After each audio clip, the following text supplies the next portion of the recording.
छोटा चूहा और बूढ़ी कबूतर की कहानी। दादी की कहानी। चलो बच्चों, आपकी प्यारी दादी फिर आ गई है एक और मजेदार और सीख भरी कहानी लेकर।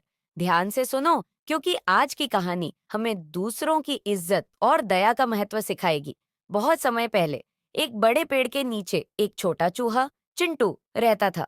वह तेज और चंचल था, लेकिन उसे बड़ों की इज्जत करना नहीं आता था। वह जंगल के सभी जानवरों को चिढ़ाया करता और बूढ़े जानवरों को बेवजह परेशान करता। पेड़ के ऊपर एक बूढ़ी कबूतर मीनू रहती थी। वह बहुत दयालु और शांत थी।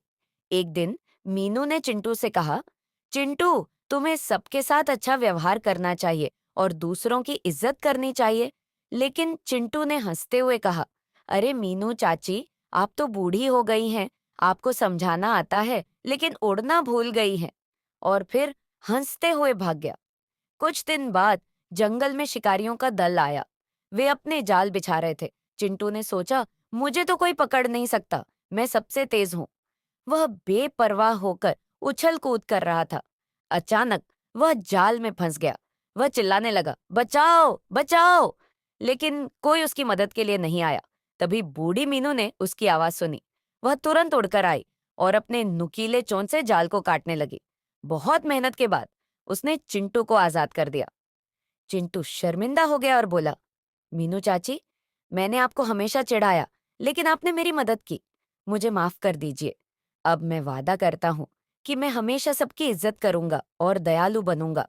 मीनू मुस्कुराई और बोली, बेटा, दया और इज्जत से ही सच्चा दिल मिलता है। याद रखना, जो दूसरों की मदद करता है, उसकी मदद ईश्वर भी करता है। तो बच्चों, आपने क्या सीखा इस कहानी से? हमें बड़ों की इज्जत करनी चाहिए और सबके साथ दयालु होना चाहिए। एक बार फिर से मेरे साथ बोलो, हमें बड़ों की इज्जत करनी चाहिए और सबके साथ दयालु होना चाहिए। शलबाहश याद रखना, इज्जत और दया से ही इंसान महान बनता है, दादी ने प्यार से कहा।